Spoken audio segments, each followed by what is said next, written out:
County Board of Commissioners to order. This is a continuation meeting, so we'll reconvene. I'd like to extend a welcome to everybody here. We generally have the public comment only on our regular scheduled meetings, which this is not.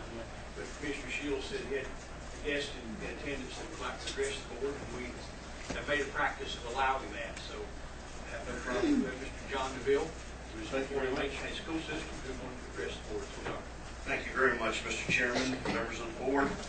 I rise tonight on behalf of my fellow educators, public educators here in Macon County. I was in Raleigh this past Tuesday for NCAE's Lobby Day with about 150 fellow North Carolina teachers, asking them to not continue down the path that we've been going for the past 7 years. I'm sure all of you all are familiar with the House budget, and you're familiar with the Senate budget. And if you're a North Carolina teacher, while the House budget leaves something to be desired, I think we can live with it. When we look at the Senate budget, we don't feel that way at all. I would say since the recession hit in 2008 that North Carolina teachers have been asked to do more and more with less and less. And my anecdotal data suggests that we've been fairly successful in doing that. My feeling looking at 2015, 2016, and 2016, 2017, that we will not be able to continue that we will be doing less with less. And we can go down that path. I think that there are three possible outcomes, and I want to just give you a few facts and figures, and then maybe give this board maybe three choices. There are three different directions that it might take. First of all, I think most of us are familiar with North Carolina's historic place in public education, that we are historically a leader in the Southeast. That is no longer the case. Out of 12 states in the Southeast, we are ranked 12th in terms of per pupil expenditure. I think you would be flabbergasted to know that West Virginia, by leaps and bounds, is number one. West Virginia. We are 42nd in the nation in per pupil expenditure. To give you the same data another way, we were at 52.98 per pupil in 2008. Excuse me, 54.74 in 2008. We're at 52.98.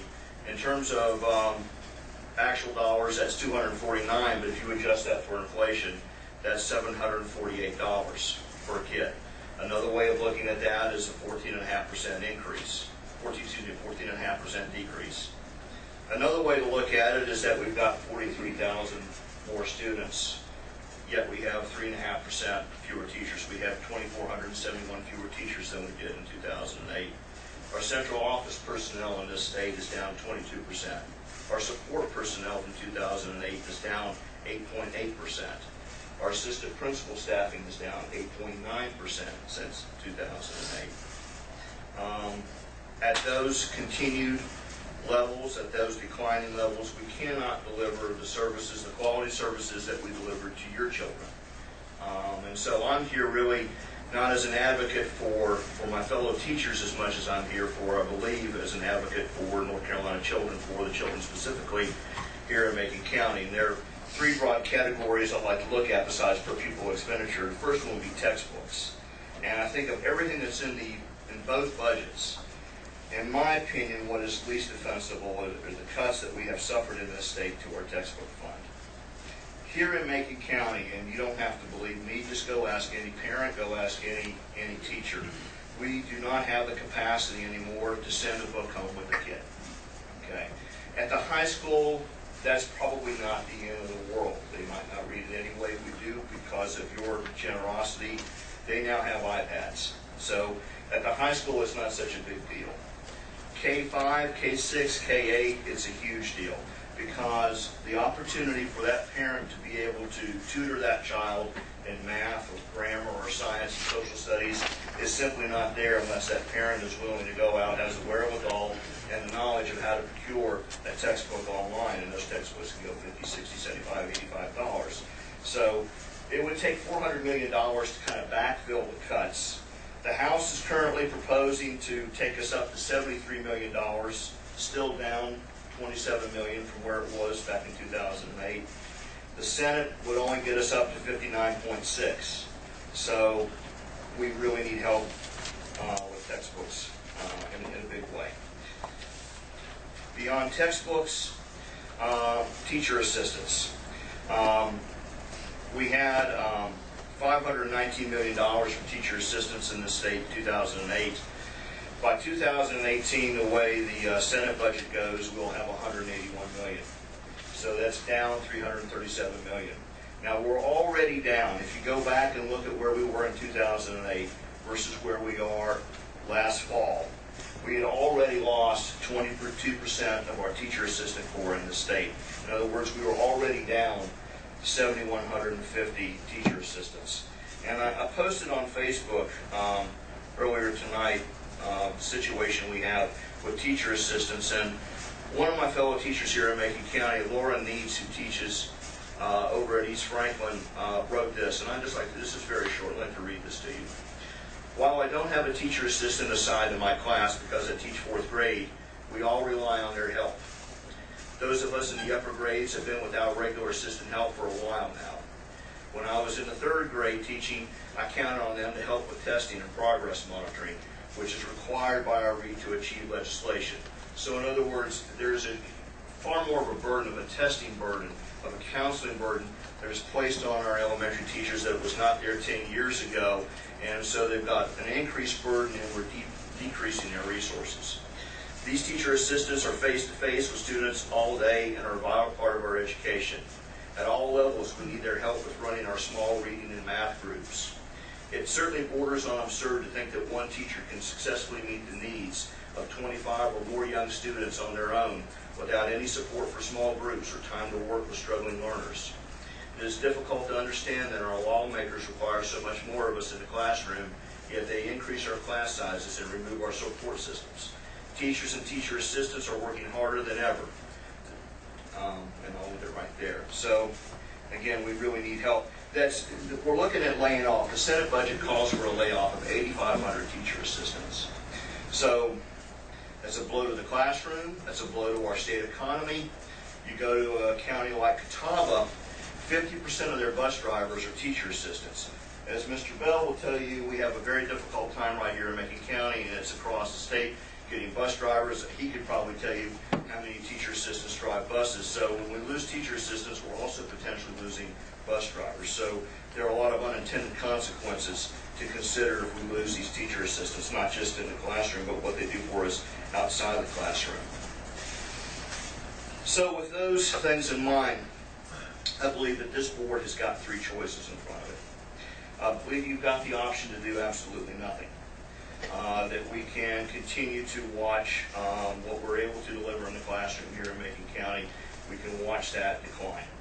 That's option 1. Option 2 is to backfill with local dollars, which would mean a millage increase. And I know that this board, for legitimate reasons, doesn't want to do that.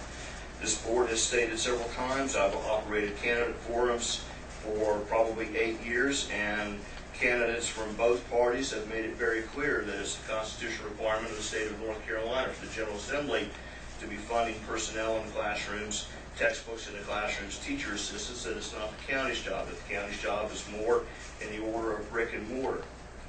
But knowing that, and I can tell you this, at least for myself, and I think for several other educators in Macon County, if the state doesn't come up with the money this summer or this fall, then I will be back here with as big a group as I can muster, beseeching you next budget cycle to backfill with those local dollars. So, those are the first 2 options. Option 3, and this is what the direction I would like for this board to take, is that you all lobby the General Assembly, specifically the North Carolina Senate. And I would like for this body to pass a resolution simply stating that one way you could go is that we restore education funding in the state to 2008 levels, adjusted for inflation on a per pupil basis. That would be one direction to go. Another direction to go, to keep it very simple and very clean, is that you beseech the Senate to match the House in terms of its funding for teacher assistants and textbooks and instructional supplies. That would be another way to go. And again, as the House is operated by the Republican Party, you know, I think it's a very sensible centrist budget. I think the Senate budget has gone off in a different direction. So those are your options. I can give you data all day long. I'm happy to answer your questions this evening. If you have other questions that occur to you at a later date, you can find me by calling me up or sending me an email. But I really appreciate your time and I appreciate you affording me the flexibility to make this case tonight, Mr. Chairman. Thank you all very much. I'll just say publicly that probably doing nothing is not a good thing. I don't know that I would be in support of saying return to 2008 funding. We've been through a recession since then. A lot of things have been cut, including household budgets and all that. But I do agree that the House budget is a good budget. I think it's a conservative budget. It conservatively estimates revenue and matches other expenditures. I would be in favor. I mean, I can certainly personally say that I favor the House budget and we encourage the Senate to meet them there. It's a very interesting discussion. I've been in Raleigh all week. Yesterday we met with Senator Sane, or Representative Sane, Representative Ball, who are the two finance chairs, appropriation chairs from the House. And a lot of that we did with the Senate too. This is in the first inning of negotiations. They're saying, you know, to pick out the turkeys and pick names for Christmas. That's right. We're going to ask for a budget resolution to extend probably through October.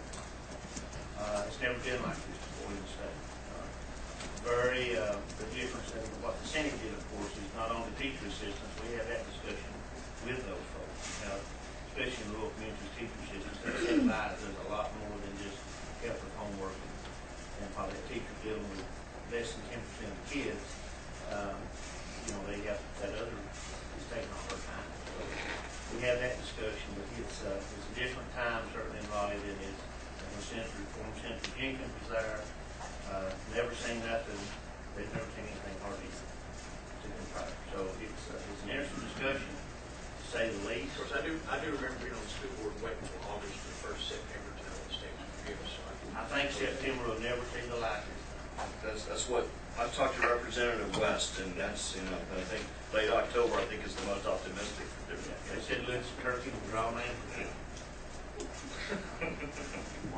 So it's in the first inning, and a lot of things that, of course, we're looking at what can do for not only the teacher systems, but for the schools and a lot of other areas that the Senate budget has potential to harm.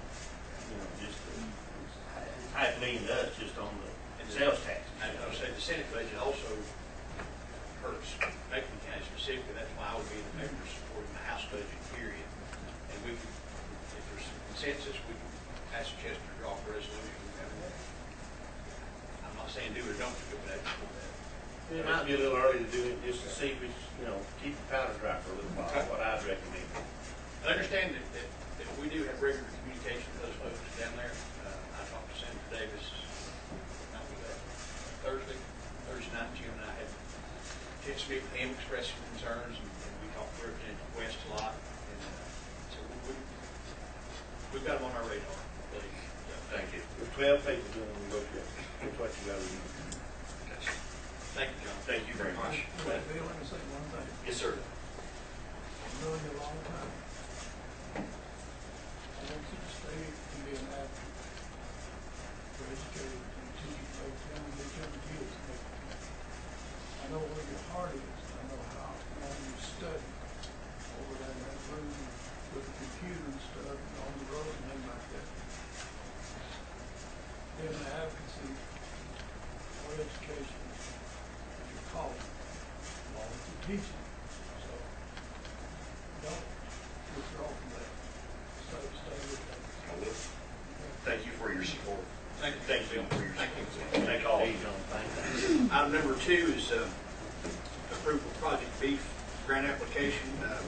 I had sent some information to each board member about this, so everybody is aware of what's happening. But I've asked Tommy Jenkins, who's our EDC director, to bring this to our attention.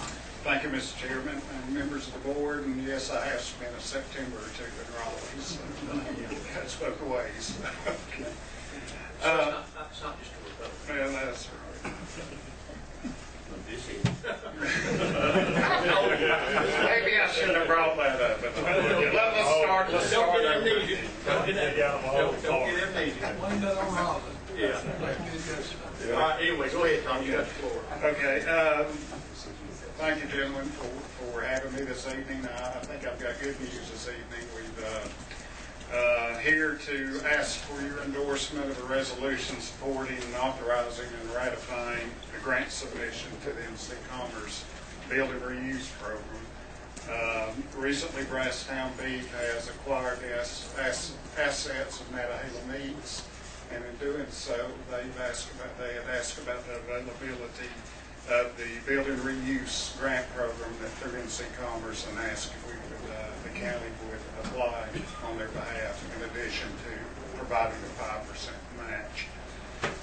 Brasstown Beef, they've met all the requirements of the program, which is has to be in a Tier 1 or Tier 2 county. Has to be represented on the industry priority table, which it is.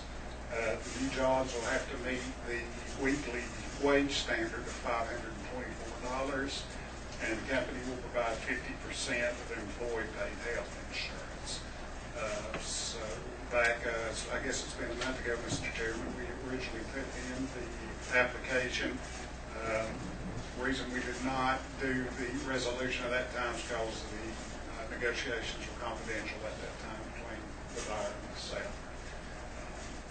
So on June 18th, the Rural Infrastructure Authority met, which Mr. Chairman is a member of, and approved a grant for $87,777, which will be a one-to-one match with what Brasstown spent, and that will commit them to providing 9 new jobs over the next 18 months, in addition to the existing staff.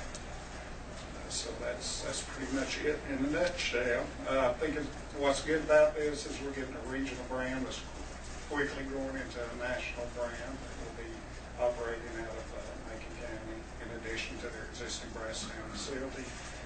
It's good for downtown Franklin, it's good for Macon County. That old building was built in 1947 by actually Mr. Whitmire's father. So there's some historical context to it. And the best part of it is, at least for us in economic development, it's creating 9 new jobs. And in this climate, we get jobs where we can, and small business drives our economy, and this is a good addition to it. So, Chester, you got anything you'd like to? Yeah, I was just going to say the application that was put in was actually originally for a $100,000 grant, and it was contemplating 10 new jobs. I think probably what happened at the Department of Commerce is they made a grant of roughly $87,000. They were thinking more about 9 employees. It's likely what would be happening. That was part of the discussion, but what the reason it's a strange figure, that as part of that grant process, we are limited to funding, it's for building reuses, to redo a building to make it more Renovation. And to add jobs. And we can only grant up to 50% of the renovation amount, which was $175,000 and change. On that. So this $87,777 is half that. That's why it's a weird number. And that 5% match would be $4,389. And just full disclosure, trying to mention, but making clear that I am on the Rural Infrastructure Authority and voted on it on the other end. And it was passed contingent upon the board passing this resolution and allocating the $4,300 match. So it's been approved there, it has to be approved here as well. Also, there were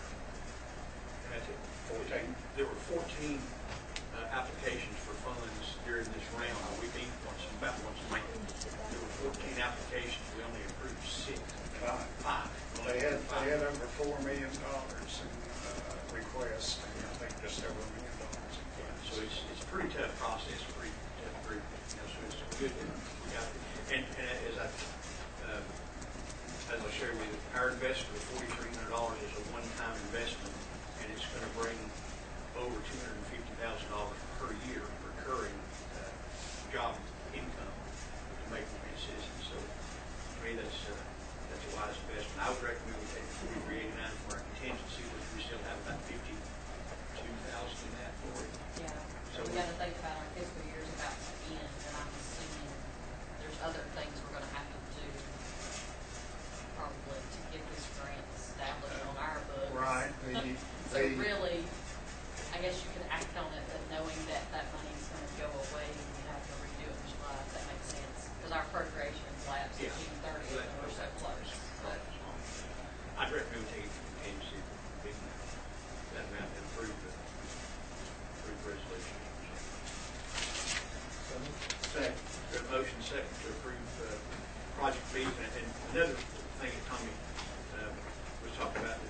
notice even in our agenda, it says Project Beef, there was some confidentiality with this because the employees that work at Nana Hill Meats actually didn't find out until yesterday or the day before that the purchase had taken place, and so the deal owners were to try to be careful of that. So even in Raleigh, it's already asked them not to put it in the minutes, they perfectly released the name of the business, which they didn't do until Tuesday. Mr. Chairman, one issue the finance officer has raised, and let me just turn it over to her, she's got the question. She had, of course, prepared a budget ordinance based on the way numbers are before we arrive at this meeting, contingency numbers, et cetera, et cetera. Can we approve the 4,389 match next year? Otherwise, she's gonna have to rework your budget ordinance that you'll be dealing with tonight. That was the whole. You accept that as part of your motion? Yes. Any other discussion or questions? I thank Tommy for his work on this. Yes, sir. He and I worked closely on and I will say, just for the record, I did tell them that I was chairman of this board, and they didn't feel like that was a conflict of interest, so I voted yes to fund this down there, and I'll vote yes to fund it here. So, thank you. Yeah, thank you. Any other discussion?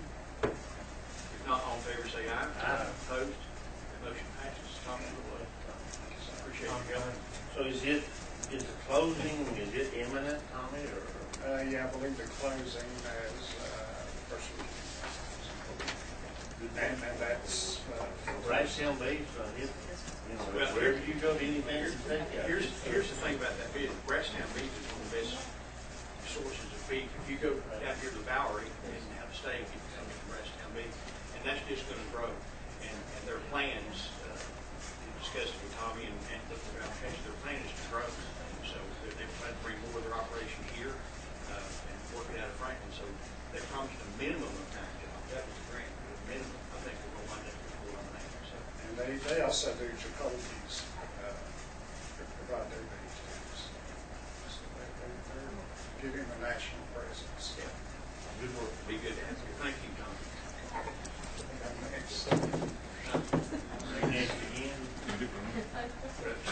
Oh, yes, I'm sorry. With the We got- Harmony House, yes. we got a little tweaking on the Business Development Center at Harmony House, taking the front section. It was occupied by 4X. I was in Atlanta at the last meeting, and Chester carried the water, and he did what I had communicated to him, but I did not communicate correctly what we needed to do. So Chester, But we got it right this time. In a nutshell, what you got, you had a couple of little tiny office spaces up there in the front of that building that 4X technically did not have a right to use, and it was not covered by the lease. And what we did is allowed Harmony House to assume what 4X had been leasing. It turns out Harmony House would like those other 2 little offices as well, and so I had prepared a resolution that would accomplish that and include that. and that is actually just a reception area. So there's nobody in ED, is ED and C busy now? Good one. For these other units? Yeah, I've got the last one down on that one right there. Just for a little orientation, if you wanted to know what we're talking about, if you look at this little page here, all we're talking about is a storage closet here and a little reception area right here. That's all we're talking about. Motion to approve the updated resolution concerning Harmony House. Motion second by Tate. Any discussion? All in favor say aye. Aye. Opposed? That motion passes. Thank you, Tommy. You may take your wife to dinner, so, or you can stay, but we're not going to be here long. We're cruising. I'll come back in September. Okay, thank you. Gentlemen, I think we can probably do these fireworks things together. Chester, was nothing controversial about those? No, I doubt they're going to be turning down. Okay, so I would entertain a motion to approve Franklin Nana Hills fireworks permit application. Permit application. Second. And issue And to issue the permit. Motion second, any discussion? Hearing none, all in favor say aye. Opposed, that motion passes. Lori has budget amendments 241 and 242. Any questions or additions to that, Lori? I need to add an item I to that laundry list, please. Okay. I got an email from John Fay this afternoon, and in order for the World Changers to work, the week of July, we do the week of July 13th, you need to go ahead and have this 2015 urgent repair program grant of $100,000 approved. So I went ahead and prepared that, and I laid it at your seats, so we can please add that as I. That is a great program. Yeah. Okay. And so budget amendments 241 and 242, we have a motion to approve those. So moved, Mr. Chairman. Motion and second, any discussion? Hearing none, all in favor say aye. Aye. Opposed, that motion passes. Ordinance amending the fiscal year 14-15 budget. Lori, discussion? We have any discussion, it's just the final ordinance to the rest of all of our numbers. And what this is just, I guess, putting on paper what we actually did. Yeah. But, you know, it changes a little bit. Do we have a motion to approve that? So moved. We have a motion, we have a second. We have a motion and a second. Any discussion? Hearing none, all in favor say aye. Good work, Lord. Opposed, motion passes. Thank you, Lord, very much. How did it, oh, go ahead. Yeah, how did that is the actual budget number Right. Yes. compared to the proposed. Yeah, that has changed from, I can't remember, what was the original? 45, 721. So it's 46. And that's a culmination of receiving additional grant funds, et cetera, throughout the year. And it also reflects changes in actual line items. Right. Maybe revenue, projected revenues like sales tax, property tax have changed, so adjusting things like that as well. We have item C is grant project ordinance for new energy weatherization. You both those at once, Mr. Chairman, after, I see, I don't see why not. If the motion include both, that we can certainly vote on that way, unless our attorney says no. Oh, Duke Energy, Yeah. yeah, the Duke Energy HHF. yes. Okay. Make that motion. I make a motion we approve the two grant ordinances from Duke Energy for the Help and Home Fund. We have a motion second by Shields. Any discussion? All in favor say aye. Aye. Opposed, that motion passes. Grant project ordinance for SFR 14. Lori, any discussion or comment on that? Okay. Again, on the project ordinance, we have a motion to approve that. So, motion by Kate, second by Shields. Any discussion? All in favor say aye. Aye. That motion passes. And it needs to be said, Mr. Chairman, like you said, that these grants are so important Yes. to our program, for minimization for other items. The demand is so great, and these grants are appreciated and much needed. Our folks do a good job of that. Yes, sir. Definitely let go about all of them. Well, there's a lot of caveats that come with it. There's certain things you cannot, but for what it, They have to begin. that's right. There's a lot of caveats, and they keep changing. The income levels keep inching up, and so it makes it tough. Grant project ordinance amendment for WAP/HARRP contract number 6054. Any questions about that or any comments? No. Motion to approve. We have a motion and a second. Any discussion? Hearing none, all in favor say aye. Aye. Motion passes. Grant project ordinance amendment for Parker Meadows Recreational Complex. We should actually say capital.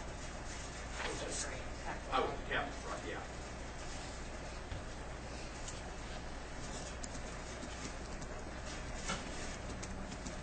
Questions for clarification or motion? Which one do you want? That's on, that's 6G. 6G. Yeah, got it. Instead of grant project, it should be capital. Capital project, yeah. All the others are grants, so that's actually. Second. Motion and second, any discussion? All in favor say aye. Aye. Motion passes. Budget ordinance for fiscal year 15-16.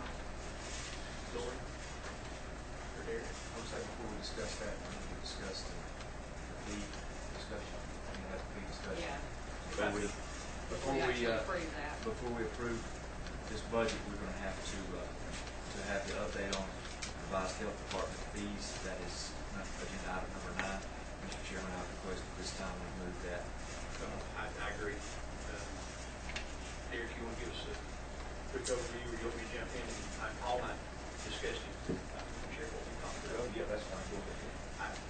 I talked with Liz on Higgin, who's talked with Jim and his department. I think we're all in agreement that some of those fees are too high, and we need to reduce them, especially the well fee. But I think Commissioner Higgin and I are certainly in agreement that we need to move on that. But I think we're okay to leave the budget as it is now, and then look at giving some more time for Lori and Derek to meet with Jim as talked about. Are those things that can be absorbed in your budget? Are there things we need to cover from contingency? Is there some both ways? We covered all. There's just some discussion needs to happen before we just jump in and do it. And Commissioner Higgin and I both talked. I agree with it too, and I didn't bring it up in February either. But so we didn't start it really early enough to make those changes without just feeling like flying into it. So my recommendation, and I think Commissioner Higgin agreed with, let's actively work on this. We don't forget it. We won't take action on it. Let's give our finance office and you guys time to work on it. Come back to us in August. Come back to us whenever you're ready, and we want to take action on this. So that's my recommendation. Mr. Chairman, I would just ask that on the well program, I think it is, me and Jim's had this discussion before too, and so is Commissioner Higgins, has a lot of us on this board. Two things, can you absorb the well fees right now in your budget? The reduction? Not the total well fees, you're talking about the repair permits. The repair permits, and that's what we're talking about, right? Yeah. The repair permit, isn't it about, by looking at the numbers, we had the number of 11,000, they don't seem to appear that high. No, if we did I think it's both the repair permits for on-site and the repair permits for wells, they both come out to somewhere around 11,000. The wells themselves is about 84. So can you absorb that 4 into your budget? That Right now? Yeah, when the Board of Health met the other night and made the motion to look at the fee changes or revise the fees, that was part of the plan, was that we would absorb the well component of that. So, Well, that can be done immediately. And that can be done without our action or no, you would have to vote on, you would have to approve the fee. I'm okay with approving That that fee tonight. change. If you guys are comfortable with that, is that? To make sure I understand that, and I have, as liaison to the building inspections, I've also asked the county manager when he does his analytical analysis of that permit fee, is to also look at any other permit fees that we might be able to absorb to the department, and not, because that is recurring cost. And so I think with the direction of Jim Rutner and the health board and county manager, everybody working together, that look at all those things and see if there's any way we can, if that will help. And we are the building. It's depending on what county you look at. Mr. Chairman, on the building part, I don't know. Paul knows more about the safety stuff, but it's certainly worth taking an analytical approach. So Well, and Commissioner Higgin and I've talked to it, it's not on these fees, building fees, permits, that anybody will make a decision to build or not build a $200,000 home based on that. I think we're not naive enough to think that, but it is a factor. It is a thing. It's maybe not a deciding thing, but as our economy continues to improve, the more attractive we will make it for folks to be here and do business here. It's just a positive all the way around. So I'm very much for looking. I think we look at the whole thing. Let's measure twice and cut once. That makes sense. So I think we need to put it. Well, I'm just asking. I'm asking the county manager how much time. That because careful stuff like this gets a tendency to slide away, so. Yeah. Let's just say that, Never mind, y'all tell me. Well, I mean, you want to, you know, between you and Jim and the health board needs to be involved here too. our July meeting's 2 weeks away. I think that's unreasonable. It'll be August. But let's put it on our August agenda, and let's have some kind of recommendation in August, if that's okay with you guys, Lori, that work? And let's look at the whole structure, and we'll figure out a way to make it work. What if, you want an analysis of the, now we have a preliminary analysis of the fee. You want an analysis of the expenditure side and how we can, ways we can reduce, expenditures to offset a fee? I think health department, if it's $40-something thousand, it's going to look at it if we do what the policy is on, say, what, $40-something thousand? 46. So $46,000, so if we take that out of contingency, that's going to be a recurring cost in the next budget.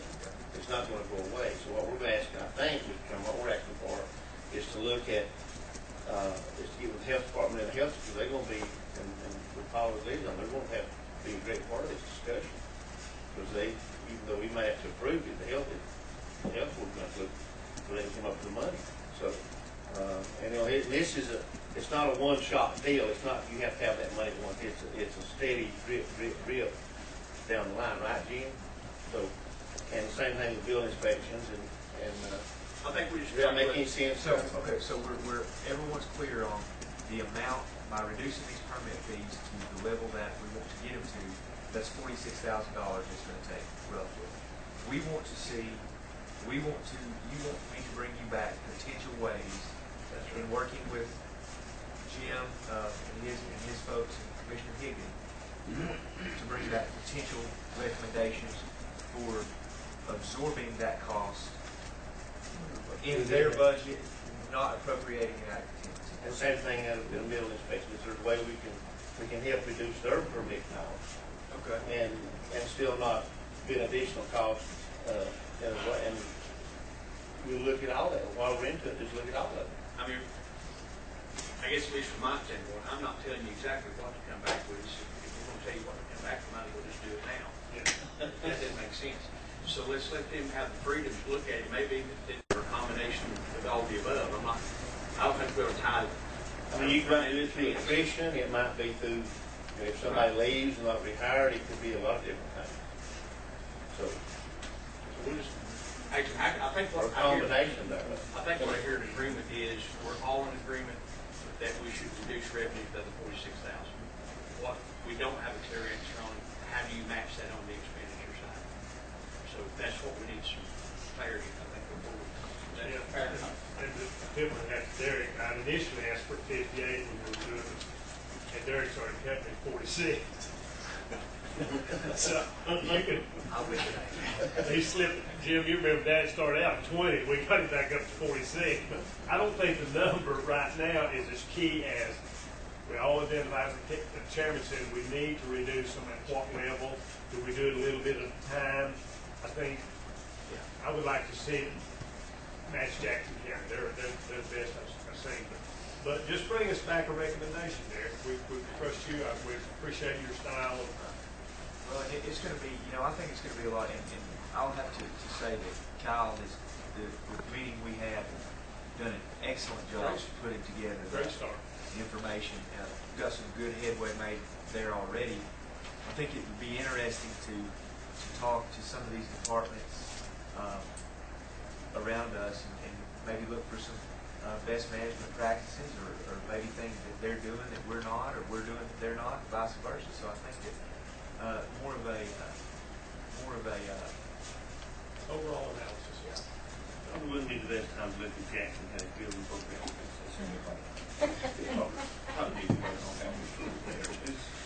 Look somewhere else. Is that cleared up, Mr. Mayor? Good growth. Can I interject something real quick? This is a proposal brought to the Board of Health for a specific purpose, with a specific, just truly a specific purpose. But if we're talking about looking at fees within the health department, and we're only looking at environmental health fees, we provide a lot of services to citizens of Macon County who we bill for health services on the other side of our department. We can't afford those services, and we're sitting here talking about people who are building homes and most likely can afford to pay for a permit. They're building a home. I just don't want to get the cart before the horse and how we make decisions on how the health department runs and how we determine our fees, because, I mean, this year we sat down and every year we do a prioritization document of the programs within the health department. And environmental health is one of those programs that we don't really do much to, because it is a mandated program that we have to provide the service. There's a lot of other clinical services and other things that we do that impact more citizens in Macon County than just environmental health and the people building homes. And I think that if you take it back to the Board of Health, or allow the Board of Health to make a decision as to where they would want to invest money, it may not be in this. Well, that's So, what I'm saying. yeah. It's why we need to look at the whole thing. Yeah. And on our list of prioritization, I mean, this year in working with the budget, and we worked hard with the budget this year, we found, we pulled $97,000 of county money from other programs in order to fund employee health. And employee health is a priority, but it's not the top priority of the department. You know what I mean? And we worked very hard to come up with that as part of the budget process with the Board of Health involved in that.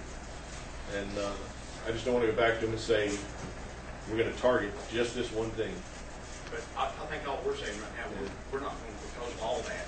We don't feel like we want to take any action right now. Let's talk about this a little bit. And let's you guys, I think you guys, Commissioner Hickman, Derek, and Lori, need to all be involved in this process and come back to us with something. And that'd be a very good reason why we're out of line. Maybe we just don't know that.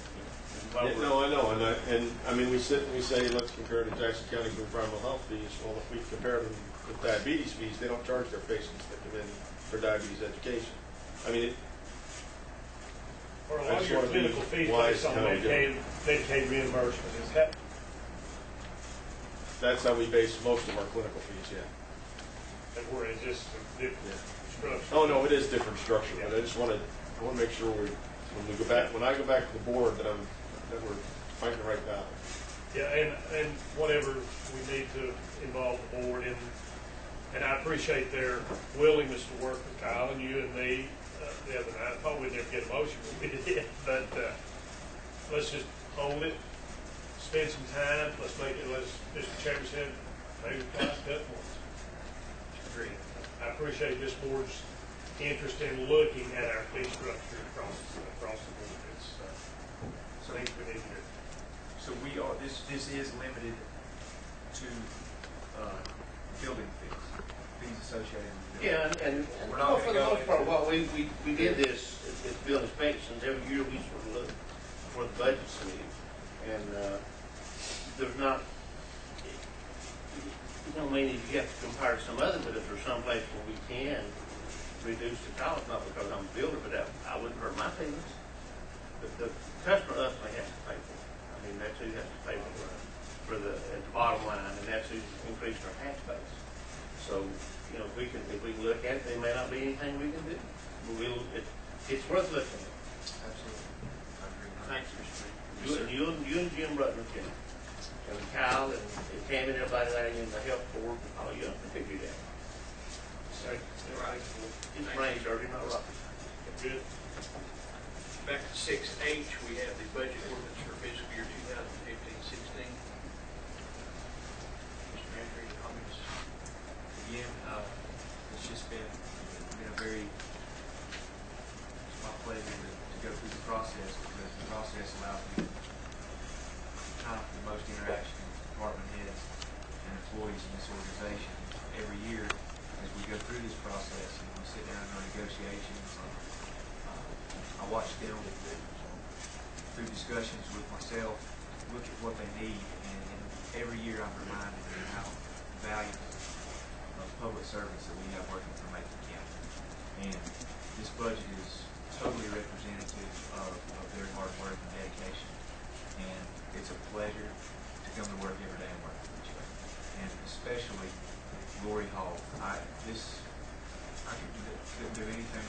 She's great. And it's been a pleasure. Mr. Chairman, we went through this budget, all of us have several times, and so I'd like to make a motion, we approve the budget as submitted by the county manager, originally, with the caveats of taking some money out of the new contingency, for those items as listed, that we have discussed before. That's the form of the motion. We have a second. Motion and a second. Any discussion? Just got one question, Mr. Manager. Under, I'm sorry I didn't catch this earlier today, but under special appropriations, the number's $165,000. Can you tell me what that brought that up to the 90 today, the 50 for the Highlands SRI? What was the other? I don't have my budget, never looked at that. So another 25,000. Community fund, yeah. Yes. That's right. Sorry about that. Two items there. So those are, So those were the we're funding ones. those. That's right, out of contingency. 40 for Callaway School, 50 for the Highlands SRO, 25 for the community funding pool increase. Those were the only changes. Only that we changes. made from Out of the original budget presented proposal. budget, right. We reduced contingency and put the allotments in the appropriate. And my budget includes that. And the budget, Two seventy-three, 739, that was 115. So now contingency is that. So contingency is 158, isn't it? We just took 5 more from it. but the revenue, We did. yeah. Yes, we did. So we're around 152 from it. And just so everybody's clear, the revenue and expenditure sides of that budget are exactly what the manager. Just shuffle a little bit. It is Exactly. balanced. It does. There is a balance, but The balance The is- revenues do equal expenditure. And the ordinance presented to you tonight in the packet reflects those three changes. that's exactly right. Yes, sir. We do have a motion second. Any other discussion? I appreciate the involvement of the board, each for very great job. I mean, Great. And the department heads, like Eric said, I mean, you got Warren sitting there, you got Travis Schools, And let's, and, you a read, lot of folks, with a lot of needs. he knows.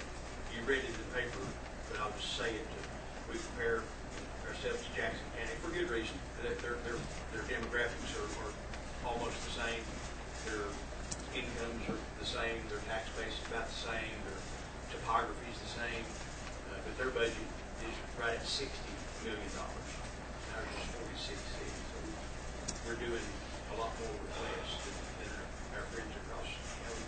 So, good budget there. Any other discussion? Hearing none, all in favor say aye. Aye. Opposed? Motion passes unanimously. The approval of the world changers, you have that in front of you. That's the money needed to fund the world changers being here, and I believe that takes place. Yeah. Mr. Chairman, of course, a lot of us on this board, King and myself, we've been involved in war changes for many years.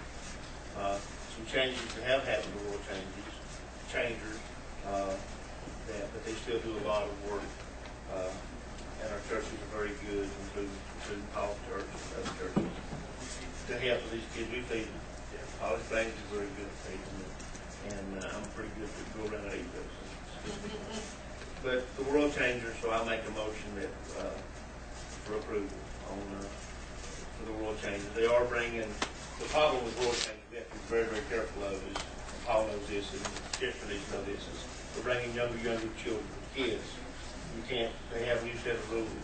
I mean, for a long time we put 14-year-olds on roofs a lot. So that's out of the question. We keep them on the ground painting. Well, you know, we keep them busy, and there's more to this than just working on it. The experience. And the people they meet. We go talk to some of these folks in their houses to work on. And they do some good work. At the end of the day, they got some good crew leaders. Folks who work for me work with them every year, and I've had a chance to work with them. So that motion, it's a motion on several things. Just to clarify, just for the record, that this is a motion to approve the 2015 urgent repair program. Yes. Yes. Have a motion second. Any discussion? Hearing none, all in favor say aye. Aye. Opposed? That motion What passes. do Chairman, what do we do with production of well things? It's going to be absorbed. We haven't done Yeah, both. that's Oh, gonna go. So we didn't, Yes, correct. It won't change the budget, but we'll need to vote to change the fee structure to, do you have that for that one? It goes from $375 to zero for that fee, for the well repair fee. And that's to be absorbed in the pay. You make Repair on.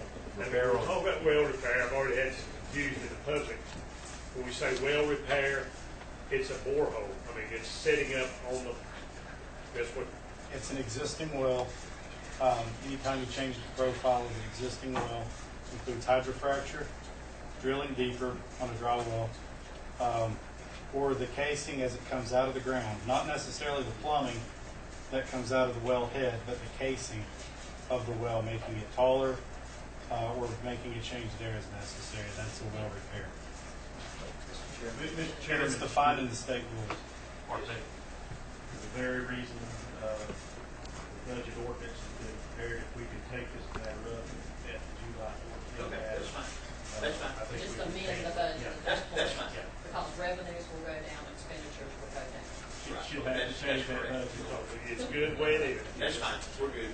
We'll just table that for right now. Thank you. It'll be the best thing to do. All right, moving on, approval of the Novus BDW architect contract. Mr. Chairman, I have reviewed the architectural firm's contract. This is in connection with the Highlands and Union Academy, QZAB.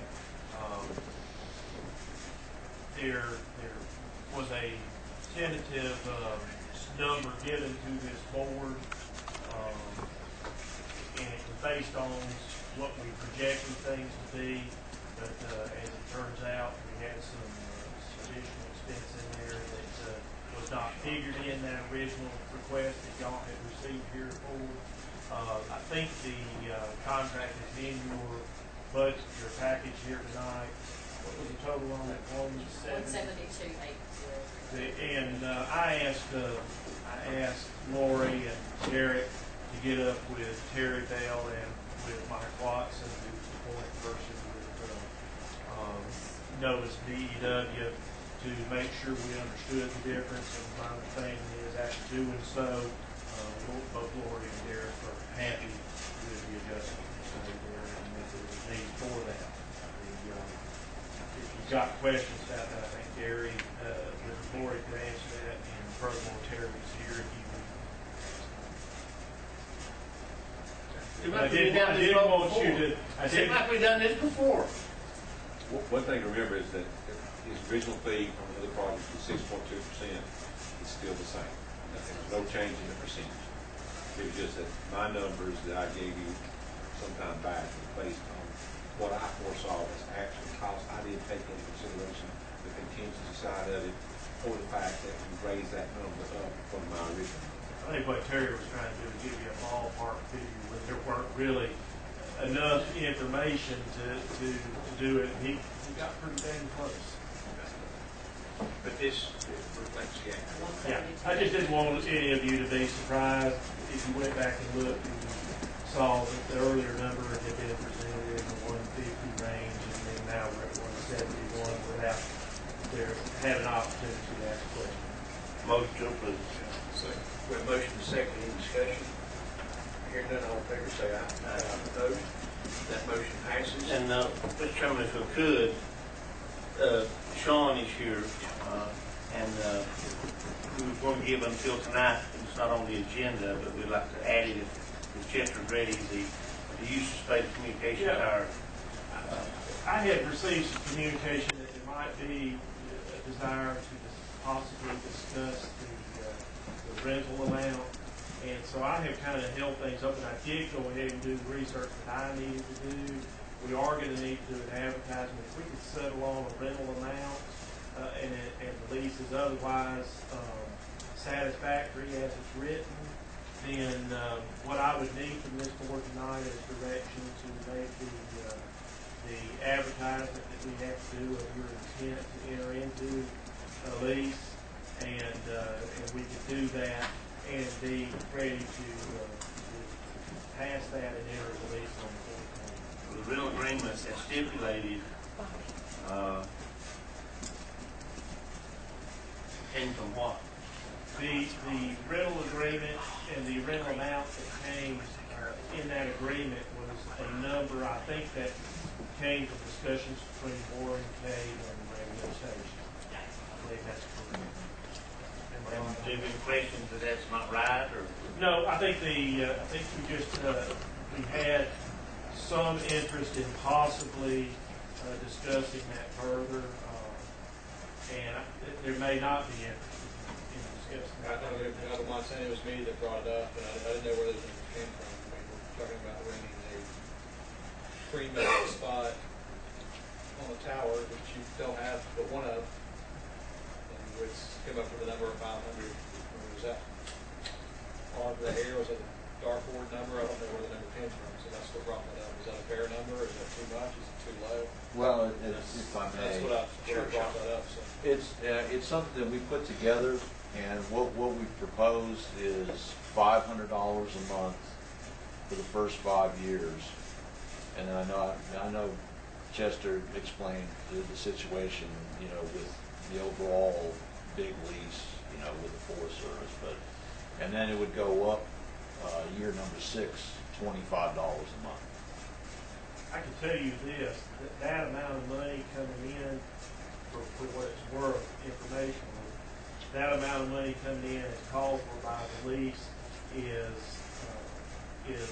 more than enough money for the county to pay the Forest Service the additional fees that the county will have to pay the Forest Service for that equipment going on. So I think that's probably how y'all came to that number, is we tried to back into it of how much it was going to cost the county additional dollars. That's exactly where it came from, and we were part of the discussions. And it first started with that commissioner no longer with us. Easy. It started when we started this discussion. It's been so long, John, I forgot. That's 3 or 4 years That's ago. exactly where it come from, and it, and at the $500 mark, and it increasing. And then also knowing they were long-term lease, but then we came back to find out the Forest Service, it may not be a long-term lease. We don't know that. Well, basically where we are, we've got one, but we're just in the last stages of it, where we've got, we say about 5.5 more years. Yeah. But not only does it bring income return, but also, you know, the big thing that I think Warren and they have no reception to this radio station for a lot of reasons, and we think that is important. And the money is, you know, that's great. We want to make a little money on it. I think that's wonderful. But the service is going to provide will outweigh that quickly. So you need a consensus, or nothing? If I may take a look at what it is that we're actually passing, I know there were a couple of blanks in there, and I did not bring my files, so I got your file, Ted. And I don't get paid for that, but there you go. Let's, Chester, go ahead and review that. Let's move on to. I may be wrong, there may not be. They are.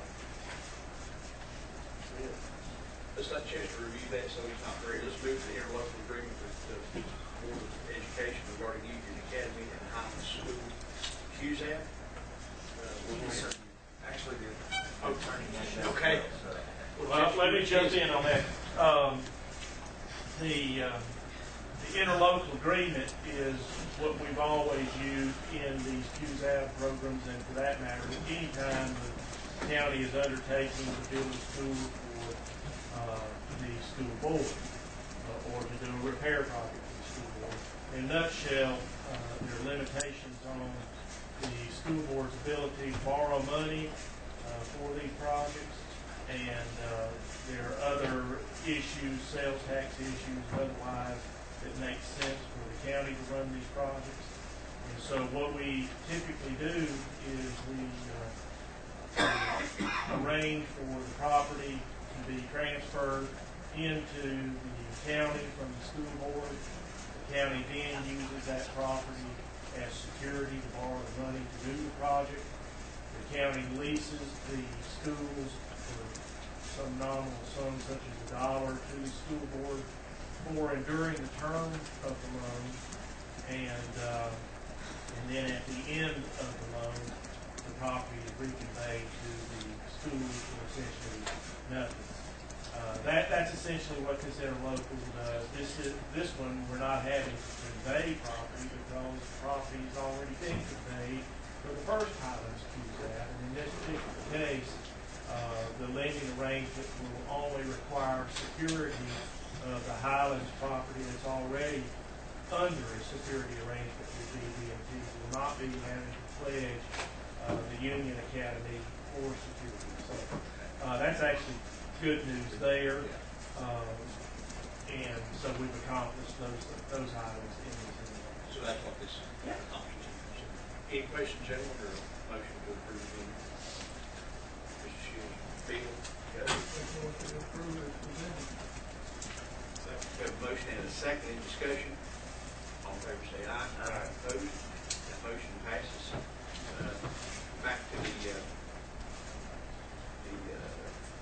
tower. The tower. Are you okay with It is good the way it is. We just need to date it and say who's going to sign it. I can't remember to sign the tire on the head of your ball. Man, how we- I do with Hawaii until I got out of high school. So let's just authorize Kevin, the chairman. Mr. Chairman, I make a motion that we approve the use of space for communication on the tower and use of associated transmitter building sublease agreement as presented, and give you as chairman authorization to enter into this contract. No, I think what we can do tonight is instruct me to prepare the notice of intent that you will be entering into this lease. That's exactly what I meant to say. That's what he said. Second, motion and second by David. Any discussion? I'll bring back up the two things I mentioned. I want to see this happen, so don't take what I'm trying to say, but I feel like I also have to put in this position to look after the best interests of Macon County citizens. I got two things that bother me with this. One is are we setting a precedence? So are we knocking out other radio stations or other people from joining this tower? I don't even know if there are any in Jackson County, but we're getting ready to open y'all up to Jackson County communications and marketing for sales for your station, correct? So do we will we allowing potentially a Jackson County radio station? I don't even know that there are any. Or Raven County, I don't attach it to this tower. That's number one. Number We'd have to two approve is- it. Yeah, that's what I'm saying. Special treatment. The second thing is, what I mentioned earlier about the pricing structure. I think that's a well of a deal for the county. Now, I won't see it happen, but I think that's a great deal, and I'm wondering if the $25 a month after the 5 years is fair enough. I'm not, this is definitely not my expertise, it's just what I see on this. Well, you're looking at $6,000 a year for at least the next 5 years. Right. And then what's 25 times 12? A long day. Let's get to This arrangement will only be for 5 years. And it will only, Potentially locking it up for longer days. it will only continue if and only if, well, it will only continue if and only if two things happen. One, the county gets another lease for up there. And the way I understand it from Orange Communication, Forest Communication, and the Forest Service is the radio station had requested, I think it was 30 years, if I'm not mistaken. And so we went to the Forest Service to see if they would extend what we had right now so that we could talk in terms of a longer thing. And they just said, no, not talking about it. You can come talk to us just before the arrangement runs out. And we'll talk to you about it. So this arrangement's only for 5 years. It's basically at 5.5 years, roughly. And then, of course, you know, we'll have what we're doing right now to do over again in 5.5 years. If you're not happy with the arrangement, the equipment comes down and that's the end. I believe Commissioner, Commissioner Taylor has this concept. What separates this, and if it is the precedent, you know, you vote on those things, but what separates this from those other, whoever might want to go on it is, this rate, yes, are they going to send commercials out and sell in those areas? Probably so, right, John? But at the end of the day, they're also providing services to the citizens through the programming that they know, that they otherwise don't have. These other stations certainly won't provide it. So it's local programming that really is what was fueled this thing when we first started this conversation. And which supersedes the money in a lot of cases. And they're the only making And candidate. I can't disagree with that at all. There's just nothing in here that says they gotta do it, not that they won't. There's nothing here that says you gotta do it. And the other thing is, I just want to throw it out there. I'm not 100% certain on this, but I would say 90% sure that the towers in the town of Highlands that they rent out to cell phone towers, I think they get $2,000 to $3,000 a month for renting on those. With that being said, I'm ready to go. Any other discussion? Hearing none, all in favor say aye. Opposed? That motion passes. Thank you, Commissioner Tate. That's all I have on the agenda. You gotta Do we have a closed session? It's my understanding there was a need for a closed session to two purposes. One, to preserve the attorney-client privilege, and other is to deal with personnel matters as allowed for closed session. So moved. Got any action like that come out? I'm not aware of those. I don't think so. Okay. We have a motion, we have a second. Will the closed session? And we need to say before everybody gets gone that All in favor if say you aye. missed, tomorrow is James Hens's retirement. If you missed Andy Shields' retirement today, it was very special, and tomorrow's James Hens's. So, two very special employees making him. At the, it's at the community. It's just a problem. Yes. At what time? Let's make this quick. 2 o'clock. 2 o'clock. Okay.